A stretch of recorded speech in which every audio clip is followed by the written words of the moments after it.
How are we? Good morning. So, what to do when you've had a wobble, you've lost your way, you feel like you're off track a bit. That's what I'm going to be talking about today. So, over the next 3 to 5 minutes, I'm going to be talking about exactly that.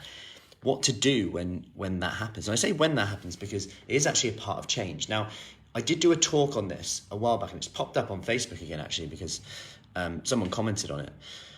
So if you do want that free training I did, it's about an hour's long, all about kind of stopping, all about the nutrition of food, the psychology, the physiology. Just comment below talk and I can send that over to you.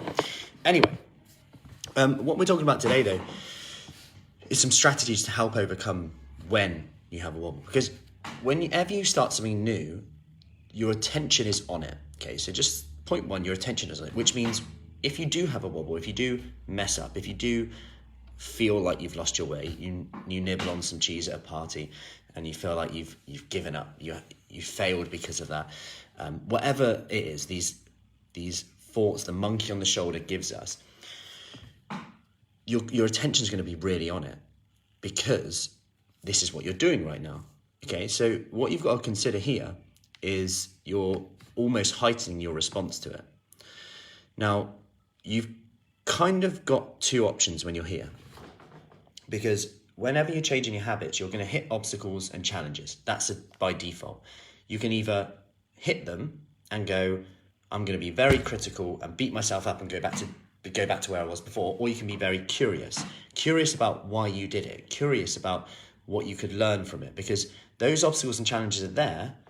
They're meant to be there so that we actually get a little bit better. We come up with a strategy to overcome that. Why did I do that? Why didn't I do that? Why didn't I do that?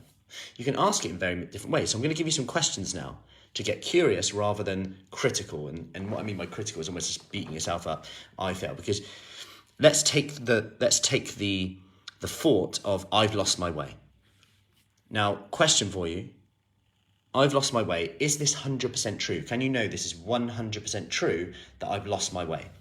Yes or no? And if yes, how do you know it's 100% true? Like 100% true. Number 3, who would you be, or what would you do? How would you act if you didn't believe that you've lost your way? So let's say you take that thought that's popped in your head and now you don't believe it. What happens to your next action? What do you do? What do you say? What do you eat? What do you do? What happens if you didn't believe that thought? And I say that because our brain wants to be right. So our brain will do everything possible to prove ourselves right. So if we have that in our head that I'm lazy, I'll prove I'm lazy because the other day I said I'd go to bed at 10 and then I did this and then I didn't go to bed till 11:30. I'm lazy because I slept in instead of doing my work. We'll look for evidence of that. But what about if you just didn't believe that thought? What would you do differently?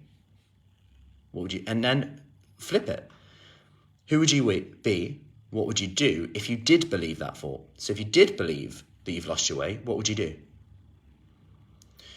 And I had this conversation with someone yesterday, and they said, and this is just getting curious, and it's quite hard work to do this, but this is where true transformation will happen. We can get those quick wins, and that's great. You know, I posted the other day about someone who is kind of lost 2 stone quite relatively quick time.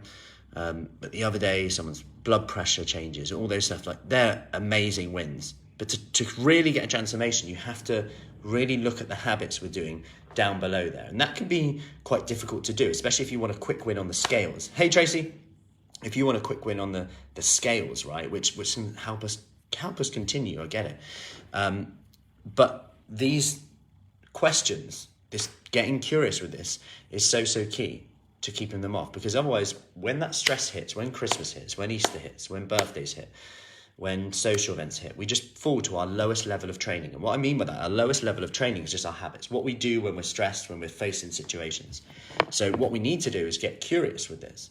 Okay, what made me go for that? Why am I eating it? Am I trying to impress others, please others? Does that actually make me happy? Do I then resent them because I make them happy?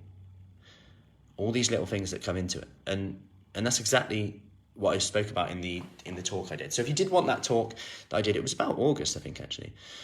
Just comment below talk and I will send that over to you. Anyway, have a awesome day, and I will see you soon. Take care.